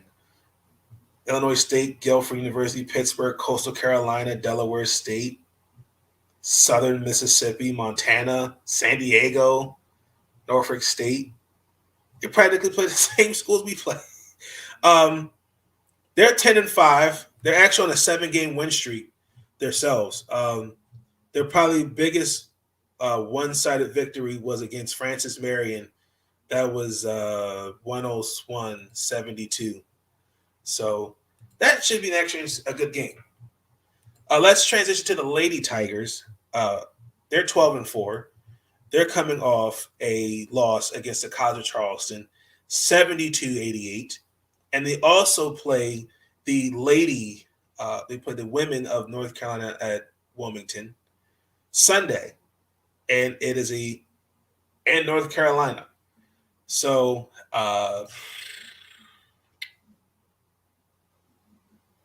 the Lady Tigers are going to win 80-65. Guaranteed. Now, the Lady Tigers in this game coming in there on the 2-game losing streak. We're 3-4 on the road, but we're 7-0. We're a better home team than we are away. We're 7-0 at home. So when we look at the University of North Carolina at Wilmington schedule, let's see. They're 3-10. They're currently on a 3-game losing streak. They're actually technically a better road team. Their recent loss was against James Madison University, where they lost by 1. Most of their schedule has been pretty much L's. They played Mercer University, and that got canceled. They were supposed to play William & Mary, that got postponed. Elon, that got postponed. And wow. Okay, so that should be an easy win for the Lady Tigers. Let's transition to the WNBA. There's a couple of things I want to say up front. In the last episode, I misspoke. Dana Evans won the championship with the Chicago Sky, not Dee Richards. What I meant to say was in that draft class, because I'm going to revisit the Kysre Gondrezick topic, which there was a video here on YouTube, and I'm good to that. But my point was in that video, other than Kysre in that draft, if your name was not Dana Evans, Dee Richards, or Dejanay Carrington, who else was in that draft? I mean, that class as a whole did not live up to expectation. It almost kind of reminded me of the 2000 draft, which I also misspoke on that. Yes, Kenyon Martin was number one overall pick, but you had guys like Mike Miller, Darius Miles, you had Jamal Crawford, Keon Dooling, Jamal Magalore. You only had 2 All-Stars in this draft. Michael Redd made the All-Star game, and this 2 All-Stars in the first round. Hedo Turkoglu, and like that was arguably probably the worst draft class. And I'm not saying like for the WNBA this is the worst draft class, but I just think you just have one of those every so often off years. And I feel like this was just a draft class that just was an off year. Like when I look at the class, like it honestly and truthfully, like nobody truly really stood out other than the 3 names, maybe Charlie Collier, but I still am kind of confused. You took another pick and you could have traded one of those picks and could have got somebody to like a star. But I think also too, which people also, I think some people are failing to are glossing over, that the number 1 pick got passed around like it truly wasn't valued. And I think that was just a bad look, in my personal opinion. Yes, let me revisit this topic. Now, I get it. I understand the arguments with Kysre, and I don't disagree with them. I think Kysre Gondrezick is a good basketball player. Again, as the great regular Ravens fan, shout out to him. Trust your eyes. I understand the whole when she was at Michigan, then she got to West Virginia. I understand the whole thing, but I look at her numbers when she was at West Virginia. The eye test says a lot. I mean, I'm not going to ignore. She made the All Big 12 honorable mention. She was their top leading scorer with 15 points. I'm also not going to ignore the fact that she averaged practically 3 assists and 2 a steal. I'm not going to ignore not going to ignore that. Now, the one thing I think that we're missing, that there's a disconnect, is the fact that you have a front office. Either there's a clear divide, or there is people that don't know what they're doing. Where I get it. When she was drafted, she even said it, her camp said it, she was not expected to be picked until the 2nd round. When they drafted her, they didn't have the highlights for her. Even Rebecca Lobo said, I had her going the 2nd round. It threw me off. I'm not going to lie. But this says more about scouting, front office, and also ownership. Because the people up top, again, I think that's what we're ignoring. That's not all of us. Some of us are ignoring. We could sit here and talk about, oh, it was a business move. It was this. It was that. Now, the video that I saw here on YouTube was pretty much, I don't want to say bashing, but I think missed the point. We understand, like, here's what bothers. Okay, this is what bothers me. Okay, these were her stats, and 1 year, one season, which is weird. Okay, she played 19 games. She didn't start any of them. 9 minutes. She shot under 30% from the field from the three. She was a 50% shooter from the free throw line. 1 assist, a 1 rebound per game, a little under an assist per game, and averaged 1.9 points per game.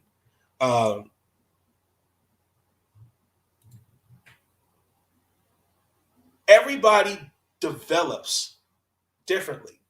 Like, that says more about coaching than anything. When I look at Indiana's team, they have Danielle Robinson, they had drafted Aaliyah Wilson, and you had Lindsey Allen. So it's going to be tough to get Kysre in the rotation. Like, you're going to give her minutes any way she can. Now, I understand there are some games where she didn't look that great. But again, it's all part of, unfortunately, adjusting to a new league and a new system. This notion that every player, when they come out of college, is supposed to average 20 or 20 points a game, or they do the same crap in football, baseball, basketball, hockey. They did this notion that it's supposed to transition the same way. It is total BS. Everybody, when you go from high school, when you go from middle school, AAU, high school, college to the pros, you were set at 0. Things change. It's a totally different league. Now, unfortunately, I really personally think the Indiana Fever don't know what they're doing. I like Tamika Catchings, but let's keep it real. Everybody can't be a head coach. Everybody can't be a GM. And I just question why, when now 2 lottery picks later, they're no longer on your team. That says more about your decision making, and there seems to be a divide between coaching, front office, and ownership. Because you could have taken Kennedy Carter the previous year, which took Lauren Cox. Most people would say that's not a bad pick, but her playing alongside Tierra McCowan, that just didn't work. I'm talking about in terms of they're practically that matchup just didn't work against certain defenses. I'm gonna just say it like that. Now, unfortunately, this is the unfortunate business of sports. It can happen to any player, regardless. She is a good basketball player. I've seen the tape. I've seen some of the West Virginia games. I know what she can be. Everybody grows their game and develops differently. Like, you got people on Kelsey Mitchell's ass, for example, who are like, well, she's 3 years into her career and she's still not that. She averaged 17 points a game last year. Like, what do you expect of her? I personally believe this upcoming season, Kelsey Mitchell's going to be an all-star. Guaranteed. I'm not being sarcastic when I say that. Like, everybody grows their game differently. Like, Victoria Vivians joined the 500 club in terms of 3. Tiffany Mitchell's, I believe she's 5th on the scoring list. Tierra McCowan, I believe, can be one of the best centers in the game. Like, everybody develops. Like, if we had given Kysre a little bit of time, there's growth there. And let's keep it real. What? She's 24. Like,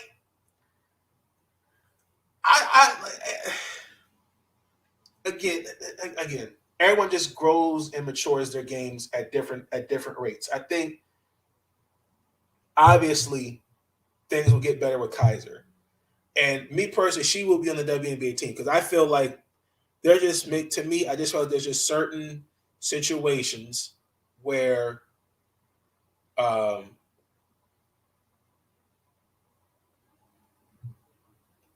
you just may just have a team that player may not fit.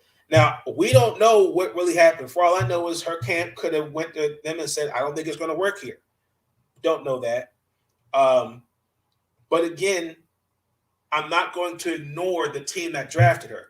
I'm not saying that drafting her at 4th overall was smart. It was a surprising pick. That's like saying I'm going to take Chad Johnson. Actually, scratch that. If there's a player there, like for example, right? Good example. We look at football, okay?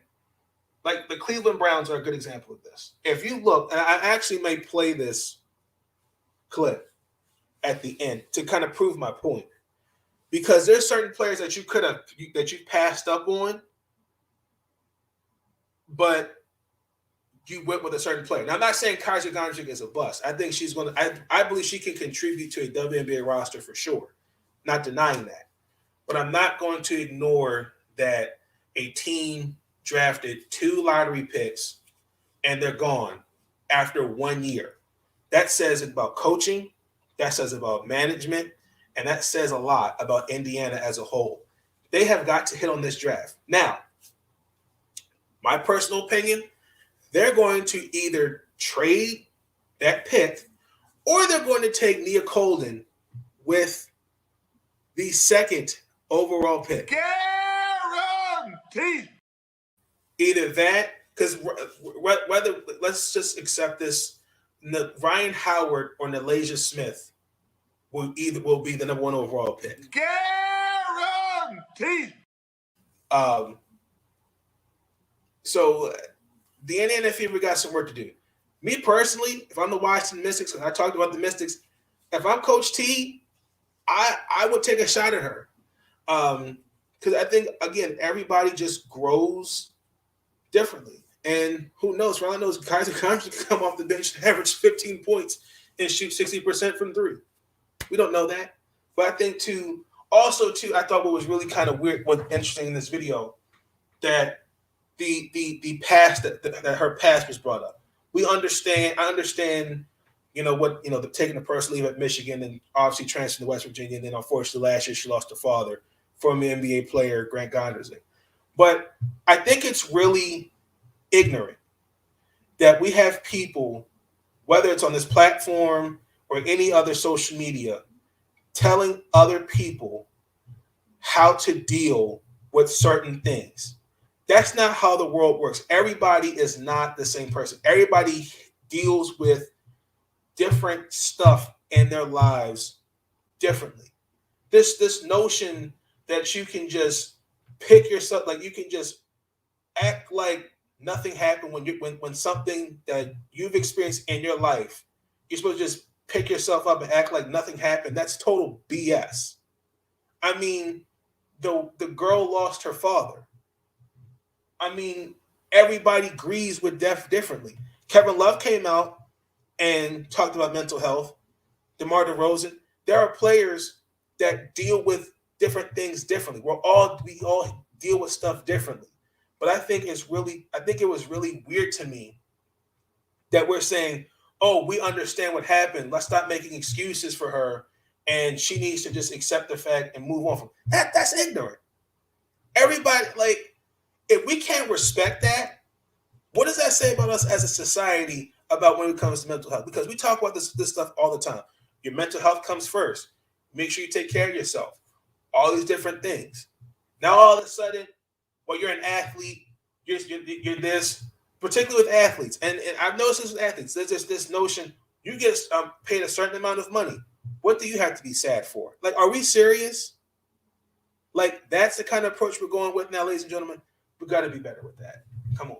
Like, I'm not going to sit here and act like, again, what happened last year. Yeah, I would say messed her up mentally, but I'm not going to sit here and act like, oh, like there's no room for growth, because there is. But I'm also not going to give the Indiana Fever a pass. And unfortunately, that's just a business. This is unfortunately got 144 spots. Anybody's spot can be taken just like that. Now, me personally, I was really excited for the Indiana Fever's roster, because it was going to look really good. But we'll see what it looks like, because they got a hit on this draft and free agency, and I don't really expect much with free agency. As we transition to free agency, the Phoenix Mercury have hired Vanessa Nygaard as the head coach for the Phoenix Mercury. That was surprising. My money was on Stephanie Watts, so I gotta pick my pride up off the floor. So apparently, I did a little research on her. She actually was with Vicky. She was up until Vicky Johnson last year. She's also a former WNBA player. She played for. Oh, hold on, I lost it.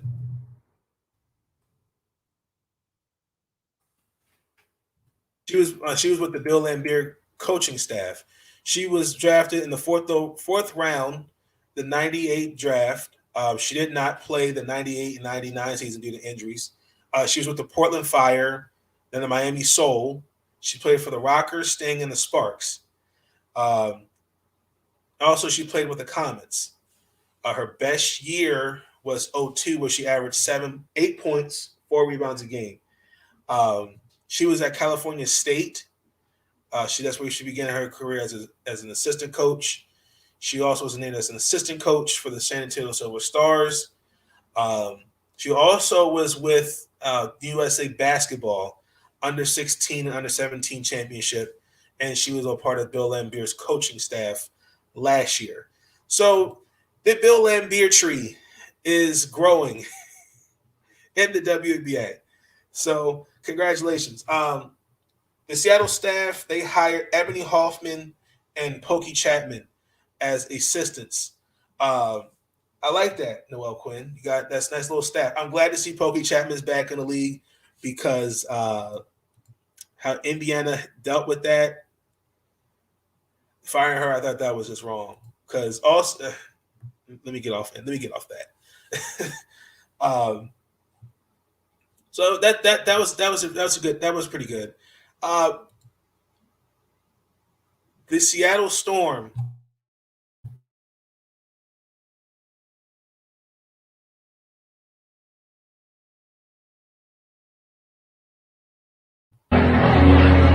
I'm not going to even sit here and act like I didn't know this was coming, or act like I know this was coming, because I did it.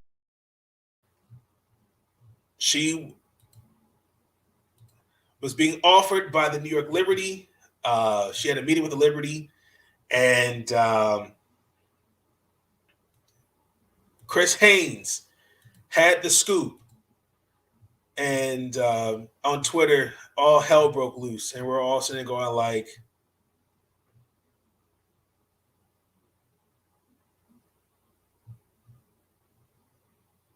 it's really going to happen. I really feel like, I think I don't know, y'all. The player, the girls, like the ladies, they're really keeping us really on our toes. It's almost like a soap opera. Like, they're leaving us on cliffhangers. I feel like Breanna Stewart's going to go back to Seattle. I think she's just seeing what is the best out there. Like, Stephanie Dolson's like narrowed it down to 4 teams. I think one of them is Vegas, New York. She even had visited by Seattle. I can't remember the 4th team.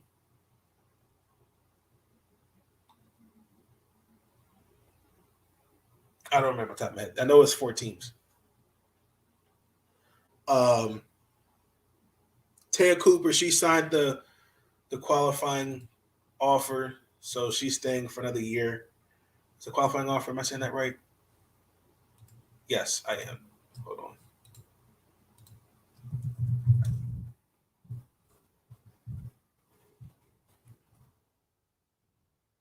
And unfortunately, they lost Nia Coffey. The Nia Coffey went to the Atlanta Dream. So that was actually interesting. That's another restricted free agent that they let walk. So the qualifying offer, because she's been with the Sparks now 2 seasons. Her defense, you can't sneeze at her defense. Because she's what, 5'8", and she definitely her game is starting to slowly but surely grow. She's a good playmaker. I mean, even though again it's part of your development, things will get better. I mean, she definitely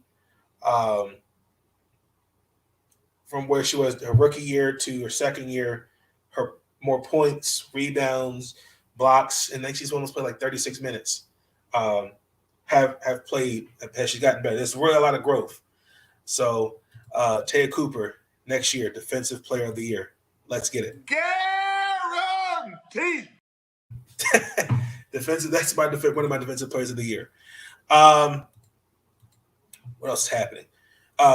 Becky Hammond, De'Lasia Milton-Jones, and Penny Taylor are among the 12 finalists for the Women's Basketball Hall of Fame. The inductees, they're going to be announced during when we play. Unfortunately, they had to do it when we with Maryland when we will beat Iowa University at halftime. That it'll be announced. I like that. Penny Taylor played 13 years in the league. Diana Taurasi's wife. She played for the Phoenix Mercury, also for the Australia team. Also, she's also won in the FIBA as well. De'Lasia Milton-Jones, she won the Wade Trophy as a senior. When she played at Florida, she was in the ABL, 17 years in WNBA. She was the Los Angeles Sparks, 01-02, 2-time gold medalist. And she's actually she's doing pretty well at Old Dominion. That's where she's playing. That's where she's coaching.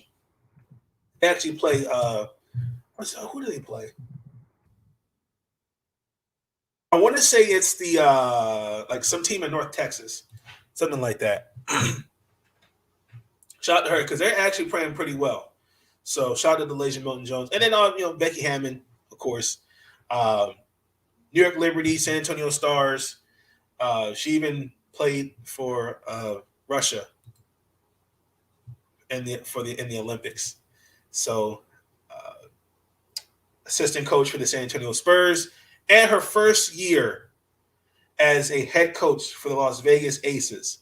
Now, some other finalists that were also announced, Alice Cookie Barron and Kathy Boswell.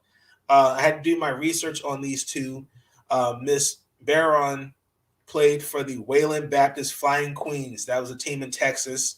They won 3 national championships and helped the United States win in the 1957 FIBA World Cup. Ms. Boswell is a 2-time All-American from Illinois State University. She played on the Olympic team that won gold in 1984. You've also got 4 coaches: Paul Stanford, Bill Schneider, Evelyn Baylock, and Doug Bruno. I did my research on these guys as well. Mr. Coach Stanford, he led the Western Kentucky women to 3 Final Four appearances. He has 634 wins in the Division II. And he coached Kilgore College, that was a school in Texas, to 3 junior national championship games. Coach Bruno, he's currently at DePaul University, and he's obviously his name with Team USA Basketball. And also to Debbie Antonelli, Lisa Mattingly, and her athletic administrator, Donna Lupiano. Miss Debbie, she is an analyst. She's been doing analyst for a hot minute. I know she's definitely done college games and WNBA games. And yeah, congratulations to those that are going to be and have been selected as finalists. Now, Don Stanley will be named as a part of the selection committee. Thank God, because gotta change. We need to change this team up, man. We gotta get some young blood in there. I like it. So this past Wednesday, the new assistant coaches, Cheryl Reeves is now the new head coach. Vicki Johnson, Coach Miller, and Coach Mike T and James Wade. Because from the 9th of next month, from the 5th to the 9th of next month, Coach Johnson and Coach T is training camp for the FIBA World Cup, which is going to be on the 10th and the 12th. Because I think how they explained it was Coach Wade and Coach Miller, they're going to be team scouts. So everybody needs to bring their A game. And Kristen Bell will enter the WNBA draft. Kristen Bell will be a mid-first round pick. Guaranteed. Let's see what else is going on. Other than that, that's really been it. Oh, Diamond DeShields says she may not sure if she wants to return back to Chicago. It's interesting. No, we can't. We don't have the money to sign her. We don't have to cut corners. Also, to Coach Sandy Brondello, since she's now the new head coach for the the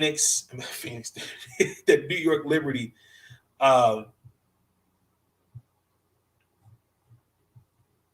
She brought on her. I want to say who it was. Hold on. Let me make sure I have this right. I don't want to say the wrong thing.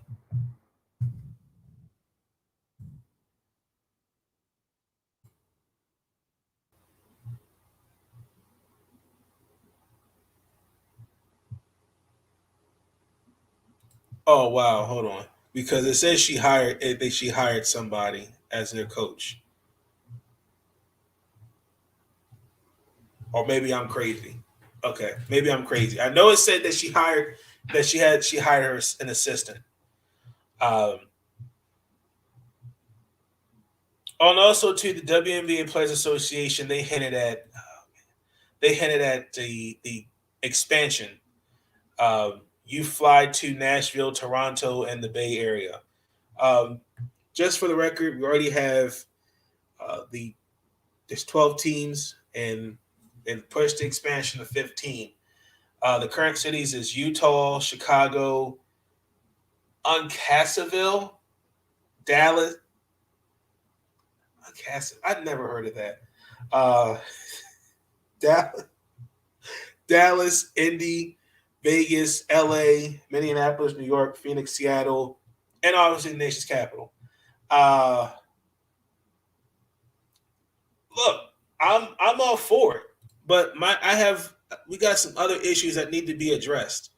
That's just me, and I feel like we can't really get forward with that kind of expansion until these kind of things will be addressed. Sylvia Fowles is coming. She's going to run it back one more year.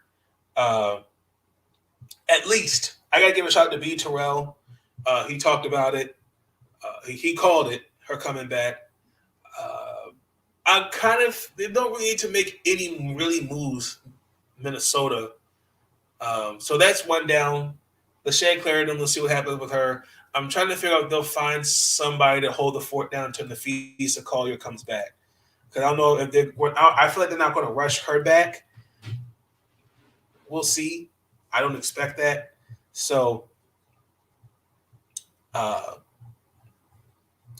far this has been one really, really, if not crazy, but quiet free agency. Let me transition to the last topic. AU Pro Sports Basketball. They actually had their scrimmages tonight. Everybody looked really good. There's a couple bright spots out there. I saw Kelsey Mitchell out there, Odyssey Sims, Courtney Williams, Cole Brown, Tiana Hawkins, Lexi Brown, the Dejanay Carrington, Ty Young, Essence Carson. They have a draft this Sunday coming up, so I'm definitely gonna be tuned in for that. And I can't. And then at the games start that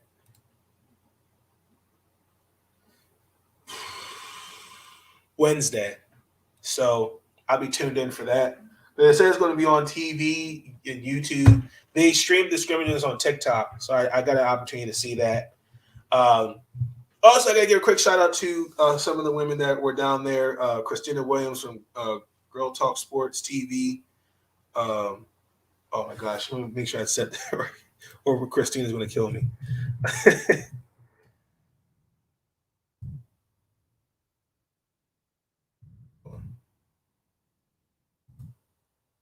Yes, I have that right. Okay, she's not all right. I got it right, Christina. I'm sorry. No, shout out to her. A couple other women down there. I want to say Miss Tamika from ESPN. She's down there, and I can't remember who else on top of my head who's down there. So yeah, they actually even already have where you can sign up for a membership. I might sign up and look at the deals for it. So I'm excited. I'm kind of really curious to see what this league will look like. Because it's only gonna be for 5 weeks. Just my opinion. I feel like this is a good alternative to then going overseas and playing ball, which I've been on the record for that for as long as I can remember since starting this podcast. But that's going to do it for this episode. This is episode 15 of the newly branded name Big Nate Sports Talk Podcast. Thank you for your support. Thank you for joining me on this video. If you like the video, be sure to give it a thumbs up, like, comment, and subscribe. Along with notification bells on. Episode 16, I will see y'all on Tuesday. Enjoy your weekend. Enjoy football, basketball, pro, college. And definitely be tuned in for this draft for the AU Pro Sports Basketball, because I don't know if I'm a WNBA team and I'm looking for some pieces. I'm looking for a piece or someone that can contribute to the team. This is a good opportunity to scout now. That's just me. But until then, I will see y'all in the next episode. We out, cheers. Peace. Listen, I'm easy to find. And listen, they can kiss my ass if they don't like it.